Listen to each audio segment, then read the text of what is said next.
We are live. Good morning. Kalimera, everybody. Welcome to Voice AI Insights, a special podcast series powered by Kalimera AI.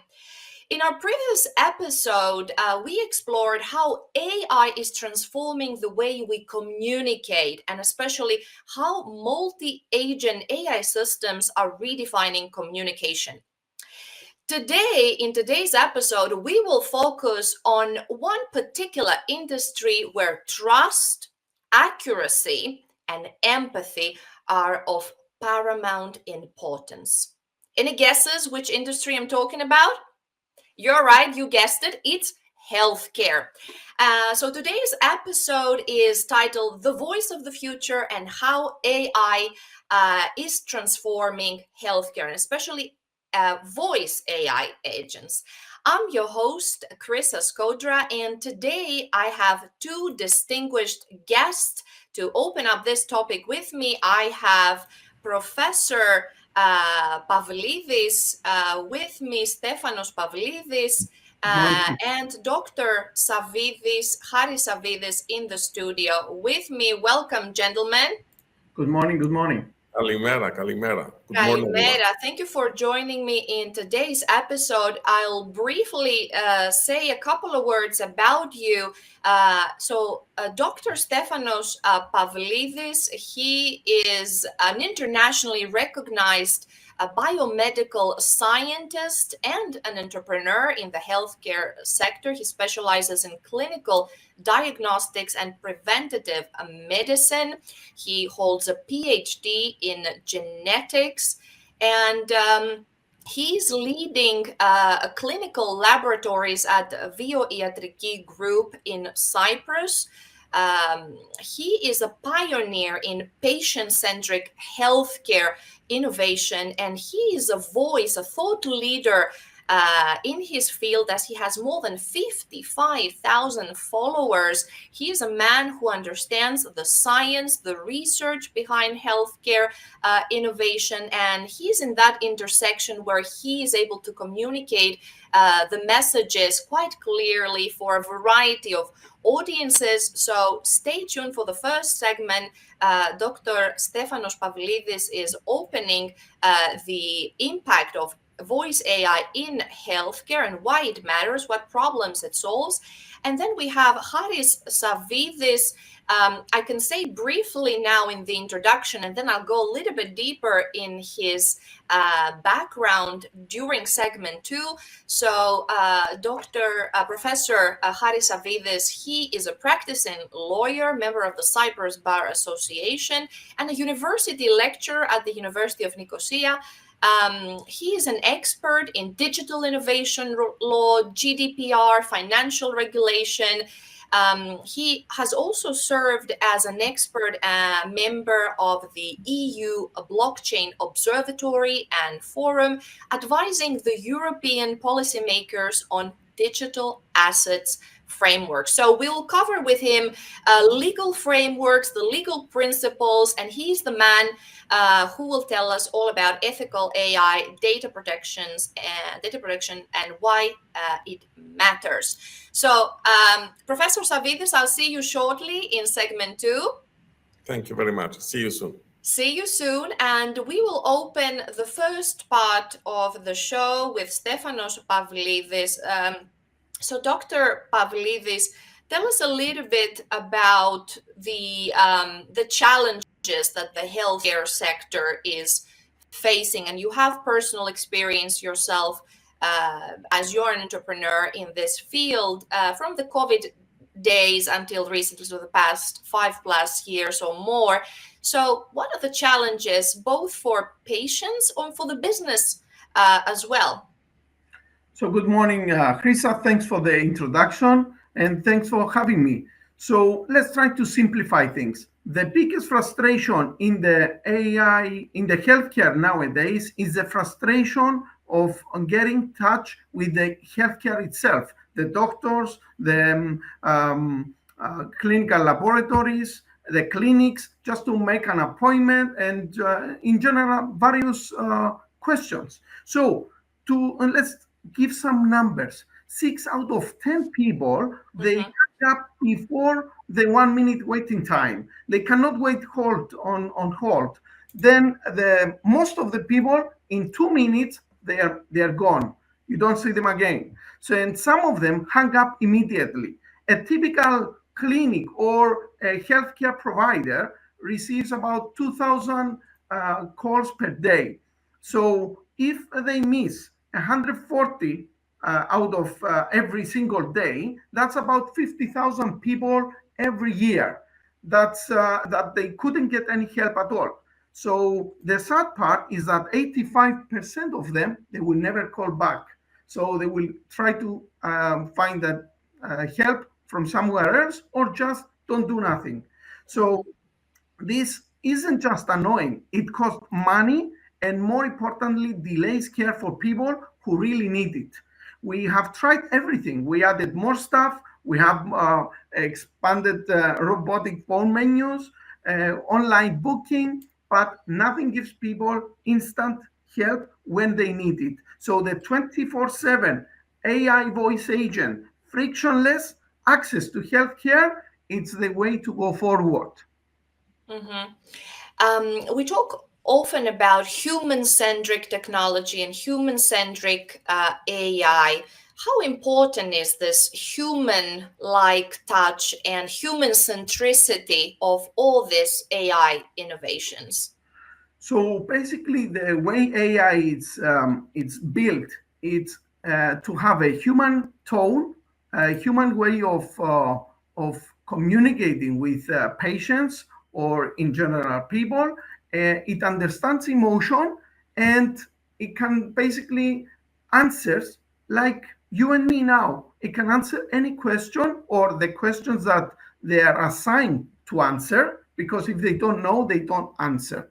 And this facilitates the communication. It can book you an appointment and then send you a message on your mobile that your appointment will be on the day that you have decided just now with the AI voice agent. It can give you directions. It can give you any kind of information that we as healthcare, we decided what will be available for the customers. So 8 out of 10 people are basically calling for basic questions, directions, and make an appointment. 20%, 10 to 20% of the people calling, they might need a little bit more attention. They might need a human judgment. In those cases, the AI voice agent can understand this and can direct the phone call to a human, a real human, who can take over and fix the issue and satisfy the side of the patient. Let's imagine the future of healthcare. How do you envision AI use in healthcare in the coming years? Last week, George Halkedakis, the CEO and co-founder of Kalimera AI, said that in AI terms, 5 years is like 10,000 years. So how far you as a scientist, as a researcher, a person who writes a lot, you have many publications, you like to dig in and think about the current but also the future applications. How do you envision AI in the future? Apart from appointment booking, what other use cases we are starting to see now, and you're predicting that they will be very big and important in the future, and therefore it's important to already invest in those? So let's put things in perspective. Healthcare is becoming preventative, predictive, and personalized. To be able to catch problems early before people get sick. The AI voice agent is the backbone of this transformation. I couldn't say this simpler than that because with the AI voice agent facilitating the communication, it's a must way where alleviates the pain or the stress of the people when they are calling and they have no waiting times. They have no music waiting time. They are not on hold. They don't have missed calls. And they get answers immediately. They can book their appointment based on the availability. They can ask any question that healthcare allows and control the AI voice agent to provide any possible answer. and alleviates the pain. And when the people need to call, they can call, arrange their appointment, and then move on with the doctor suggestion of prescription or clinical diagnosis. So it facilitates the communication. This is the biggest advantage. Mm-hmm. So it facilitates the communication on this first part of the journey. How about when the patient is visiting the doctor? Because I could see a great use of voice AI, for instance, in note taking, and when the patient is being examined by the doctor, they could. Of course, I would like to ask the question to Charis Savvides in terms of the safety of this medical sensitive data. I notice often, depending, of course, on the country, that the doctors perhaps do not keep such a clear medical record for their patients. Depends again on the country. So do you see that voice AI could be used for these purposes? So the voice AI and basically the AI in the healthcare sector, it's these systems will connect in the future with wearables and lab data with the CRM. It can recognize who's calling based on the connection with the CRM. So it spots early signs of disease because it's more organized. The AI becomes a helpful assistant to the doctors, to the patients, keeping everything organized, reminding you what's next, making sure nothing falls through the cracks, and facilitates healthcare to catch problems early and not late. For example, it can even call a patient, remind them that they need to make their sugar test and diabetic. There are a list of diabetics, we know who they are. So the healthcare can basically remind them that they need to do their sugar test, they need to see the doctor at this time, their results will be connected and live onto the mobile of their doctors, and then the doctor can really have a real access of the patient, almost live.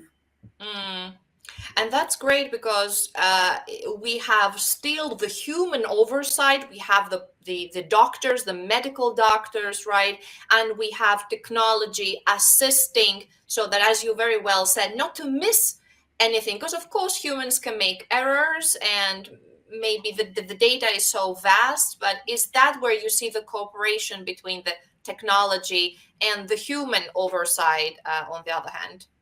Yeah, exactly. So we have the direct, the bridging and filling the cracks where patients and healthcare will be in a direct, almost real connected, where nothing left behind, and that's very, very crucial.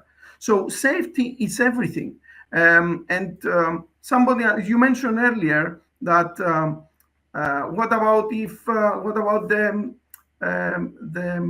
way they communicate? So, for example, we have the AI agent receiving all these phone calls, having people asking various questions. How do we secure this information? We use more than 20 AI AI models that are checking each other, and in parallel, at real time, every bit of information that comes out, it's controlled, it's encrypted and secure. Every interaction, it's double checked, triple checked, because we have these AI models running in parallel while the patient and the AI voice agent communicates. So, and in addition, another level on top of this, we have the HIPAA and GDPR compliant, where Dr. Charis Savvides will elaborate even further to explain us how this is into account with the AI voice agent. So following all the privacy laws and all bits of information are watched constantly. And in a matter of hallucination that we observe in other models in everyday life.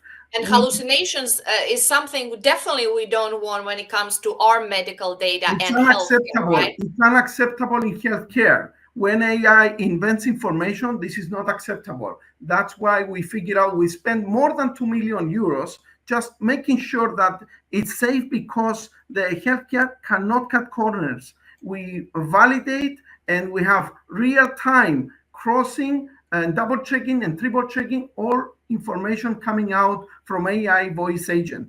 And in parallel, we have the real humans on the backstage following the transcripts, the recording, the communication, and seeing where are the clinches to make it even better. So over time, it's like a tool that only gets better. It's like a dream tool. Great. So I would like to thank at this point Dr. Pavlides, Stephanos Pavlides. Is there anything else you would like to add before I move on to our legal expert for today's show? Is there something else, Dr. Pavlides, on top of your mind? Thank you for giving me the chance to conclude. So the AI is not replacing doctors or nurses or in general human beings. It's just removing the frustrating parts, the waiting, the phone tag, the confusion. And so you can get immediate answers, no missed calls, real people available when truly need them. And in healthcare, basically it can work 24/7. Morning, noon, and midnight. The result is simple, no missed calls, no confusion, no delay, just safe, accessible, human-centered healthcare 24/7. So this is what AI voice agent can be for us. Excellent. And I see your passion, and I see that you know what you're talking about. Everybody watching us right now, I want you to stay tuned, not only for segment 2, where Professor Charis Savvides is opening up the legal frameworks and principles that govern this matter at hand, we're discussing today, but Stephanos, please stay with me. At the end, we will show you a live demo in Cypriot Greek and in English. So stay tuned for a live demonstration with Dr. Stephanos Savvides. So, Dr. Savvides, I'll see you shortly at the end of the show. I'll welcome now in the studio the professor. We spoke about Charis Savvides. Welcome, Hi again. Hi again. So thanks for having me. Thank you. Pleasure is mine. I appreciate so much your time. You're both experts and busy people. So thank you for giving your insights here today for all our viewers. I think there's value in that, to have people who understand healthcare, who understand the business, who understand the customer issues, challenges, and also the law. So you are the expert to open up the legal framework of things. So first of all, towards the end of the first segment, Stephanos mentioned about the hallucinations and so on. I want to ask your opinion as well, but set again the stage for us. Healthcare, when we talk about healthcare, it's very sensitive topic. It's about our personal health, medical data. These are of utmost importance for every individual, every person. So what are the legal frameworks that govern the protection of our data and connected to voice AI or AI in general? So give us a little bit the framework when it comes to how companies are protected, but also how end users and patients are protected from the legal standpoint. Yes. Well, definitely Stephanos gave a very good presentation of the bigger picture when it comes to healthcare and AI.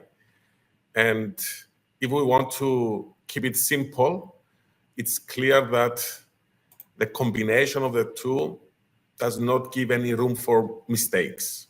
And that is so clear, not only in practice, but also in the legal frameworks.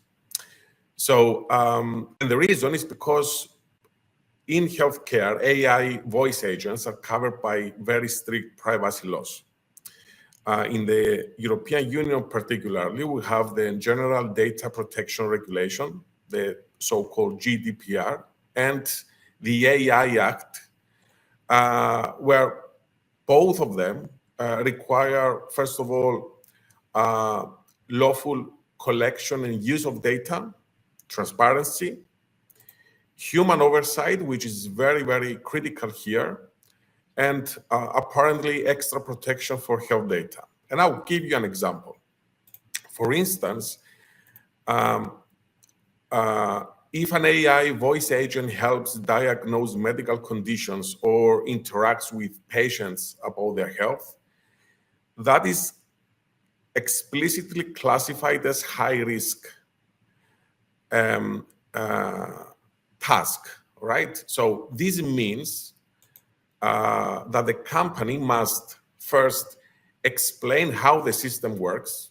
It's not just black box decisions. Secondly, the company must keep detailed documentation and logs. Third, we must have human oversight and also undergo conformity assessments before we launch whatever product we want to launch. So a healthcare AI isn't just a smart tool. It must also be transparent, traceable, and accountable before it goes to the patients. And for companies specifically, this means in practice that they use data only when necessary, encrypting data, getting clear consent from patients, and running data protection checks, and of course sign safe contracts with their partners. And going to the other side, the users or the patients, definitely they need to retain control over the access, correction, or delete of their data. And that means also that they have the right at any given time to maximum security and confidentiality. So this is the legal framework, at least from a European Union perspective. Mm-hmm. So you explained the frameworks and touched upon on the principles that guide those frameworks as well. When we talk about Kalimera AI and its use cases and applications for their clients, how compliant and how are these principles taken into consideration? Yes. Based on what I have just explained to you about the legal frameworks, it's not just an option for Kalimera AI, it's mandatory to follow global standards for data security and responsible AI. And that means effectively they need to show the maximum attention to privacy and risk management issues, but also from ethical use of technology. And that this challenge also must be seen along the core principles that come with, I would say, modern laws, modern legislations that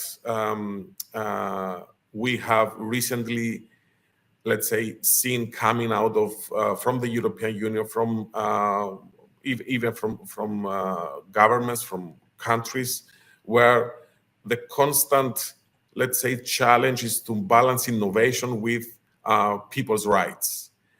And going back to the principles, apart from the obvious that has to do with accountability and transparency, those that I explained before, and of course the data quality, and Stephanos touched on this point very accurately, that we should place a lot of effort to control the quality of data in order to be accurate, unbiased, and of course collected lawfully.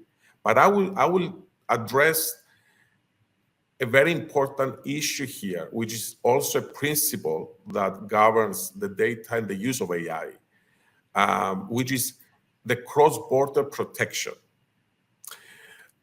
This is not new, of course. It is, I would say, an all-time classic challenge when it comes to the European Union under the framework of GDPR. And that refers to the movement of data across countries, and not only across the 27 member states of the European Union. That's the easy part, but especially when they go to third countries. That requires very detailed, very secure legal frameworks, and it is the responsibility of the companies. And this is what Kalimera AI is doing. And believe me, we place a lot of effort to keep ourselves up to date on this particular issue when we have data moving, for example, in the US or Asian countries or anywhere else outside the European Union. Yeah, I was wondering about that. So every, as you mentioned, the EU regulations and legal frameworks, are they perhaps a bit stricter than what happens in other places? Or how do you see that the legal framework is being applied across the world, and how we can synthesize and which laws govern what? Because is there a universal AI approach? Perhaps some countries are doing stricter or better than others. So what's your take on this?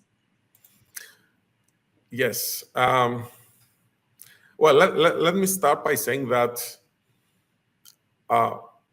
first of all, we do not have, and I think that it's impossible to have a universal, let's say, AI legislation. And I'm quite, let's say, confident that this is not the target. This is not the goal, to create something universal. For many reasons, and this doesn't have to do with the particular technology or any specific sector. Trying to invest resources and time creating something universal, for me, it's pointless. What we should do is to find the right way to inform people, and of course to try and educate sometimes and advise policymakers that when things actually become challenging, when we have this cross-border movement of data. You are right when you say that EU appears to have the toughest and most detailed rules in AI. This is not new, to be honest, when it comes to the European Union. European Union, just for your information, has been criticized a lot for many other things when it comes to regulation, and it has been criticized for over-regulation and over-bureaucracy when it comes to these things. But I think in this particular case, the EU appears to have, for me at least, and this is my personal opinion, a very comprehensive, a good comprehensive legal framework here. It's not just the principles that I described before about transparency and accountability through GDPR and AI Act. It's also a matter of, let's say, more solid and across all sectors, right approach for controlling data and also controlling the way that we use AI to make sure that the use of AI is also safe and effective. Now, I'll give you an example. The legal framework in the European Union is the one that I described before about GDPR and AI Act, where voice agents, for example, that handle personal biometric data are classified as high risk, and therefore they need full compliance documentation, full stop. And that goes across all sectors. Now, elsewhere, rules appear to be rather lighter and more sector-based. In the US, for example, what we see is that they rely more on ethical principles, industry codes, rather than one unified framework. I understand that for specific reasons, this might look a bit more, let's say, targeted oriented.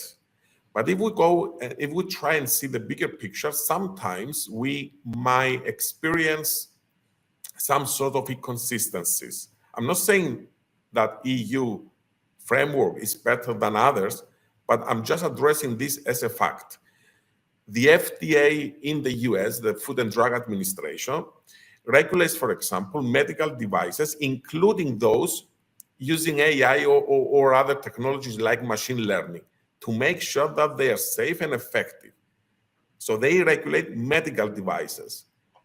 When it comes to the consumers and patients and people, then we have a different set of rules coming from FTC, the Federal Trade Commission, who they try to ensure companies using AI don't engage in false, deceptive, or unfair practices. So we have this kind of multiple layer of, let's say, policy making in the US, which is something that we need to address, because for companies and for all of us that we want to explore further and see what is happening outside the EU, we should be aware of this if we want to move and engage in these countries further and be legally safe. Mm-hmm. One question that popped into my mind is how you're teaching at the University of Nicosia, correct? Correct. So do you teach these topics to your students, the students who study law and they will be soon practicing law? So my first question is, what do the young aspiring lawyers know about the AI Act, about these developments? Because often they accuse the educational systems globally that they're perhaps teaching old stuff and old knowledge. So you're a university lecturer. What is the new generation of lawyers to know about all these developments currently? Yeah. Well, first of all, I have to say that I'm very pleased and very honored that I am a member of the University of Nicosia, which is a university that has demonstrated many times so far that we want to not only study and research new technologies, but at the same time to practice these and equip our students with whatever skills are necessary in order to get out into, when they come out of the university and get into the industries, to be equipped with the right mentality, first of all, and the right skill set to survive and develop their career further. And also I'm a member of the Institute for the Future of the University of Nicosia. And the purpose of this institute has to do specifically with new technologies like blockchain, AI, robotics, and many others. So that gives me the opportunity to interact on a daily basis with, first of all, our students and their needs, their concerns about their future when they get out of the university. But at the same time, with the industry, when it comes to measure their needs, their future needs, what exactly they need in terms of labor, in terms of employees, what kind of skills they are looking they want their employees to have. So to answer your question, yes, this is something that we do, and we do this with the maximum, believe me, with the maximum attention and interest from all of us, all faculty members in the university, because we want to cultivate, let's say, the mindset and the culture to our students that it's not bad to use ChatGPT, for example, or any other tools, AI tools. On the contrary, they have to use those. Those are tools. But they have to train themselves to use those in the right way. It's not a substitute of knowledge. It is a tool that makes their lives and their career, of course, easier when it comes to the production of quality work. They need to be careful. They need to think very well, and they need to examine in which context they want to use those tools. And in the end of the day, by learning using those tools in their jobs, this is going to give them a competitive advantage compared to others that either they refuse or they don't know, they don't interest to use those tools. That is a must for the coming generations. Excellent. Thank you so much, Professor Charis Savvides. I know you have an appointment to attend to. I believe we covered a lot, mainly in the healthcare industry, but also from your field, from the legal perspective, also the education of the legal aspects to the younger generation. So if you're tuning in and listening, you learned a lot how important it is to have the legal understanding and also the ethical understanding and common sense at the end of the day. I think vital skills for every business, every professional working nowadays in any organization. Thank you so much. Is there anything you'd like to add that we haven't touched upon? No, it was pleasure, and I'm always very, very happy when I have these kind of interviews and these presentations. I'm very honored. I really feel very honored that I work with people in Kalimera AI, and this is something that, for me, it's the kind of the epitome when it comes to combining, the knowledge, the theory, and the practice in AI, and with all these things that we cover: legal, technical, ethical, everything. So it's thank you very much for having us. Congratulations. Thank you. I'll bring here your colleague. Thank you, Charis, for your insights. I'll let you continue with your busy day. Thank you very much. Thank you. And now we are back, as we promised, with Stephanos. Dr. Stephanos Pavlides is here with me. We promised a live demo. Are we ready now to go check out how patients, how users can really receive AI assistance 24/7 in a variety of languages?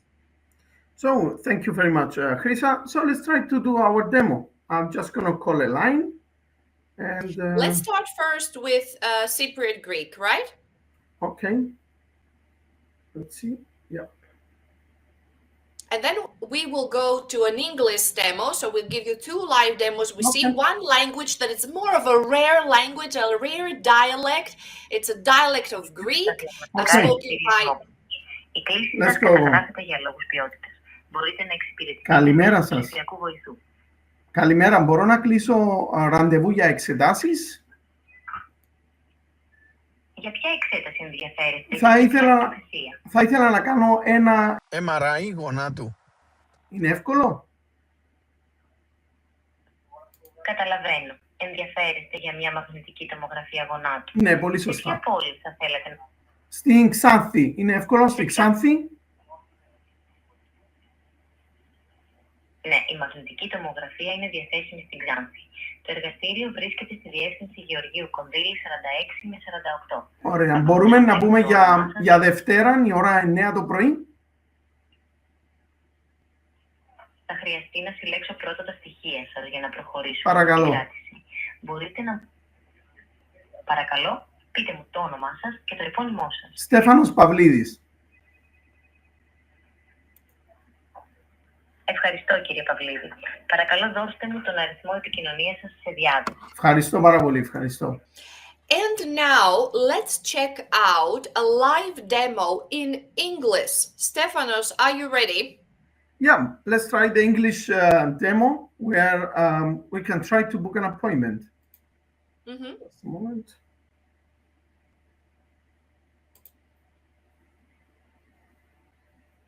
So let's see.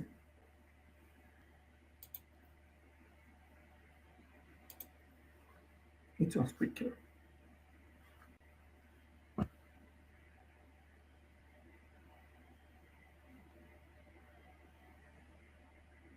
Καλημέρα. Καλώς ήρθατε στο καλημέρα.ai. Είμαι ο Σάνι, ο φωνητικός Καλημέρα. AI. Can we speak in English? Good morning. Of course, we can continue in English. How can I assist you today? So I would Please like let me know which agent you would like. I would like to speak with the healthcare department, and I would like to book an MRI.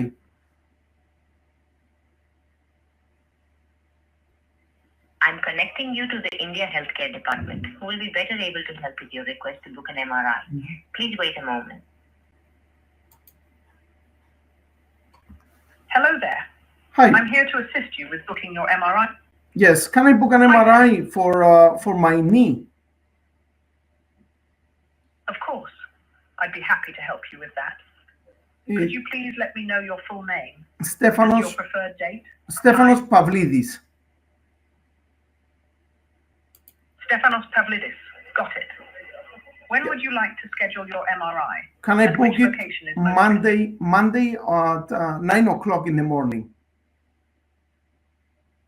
Sure thing. We have several locations available. Okay, let's book in Nicosia. Nicosia, please. Great choice. I'll book your MRI appointment in Nicosia for Monday at 9 o'clock in the morning. Okay, Let's confirm Thank all you. the details. sure. You're welcome.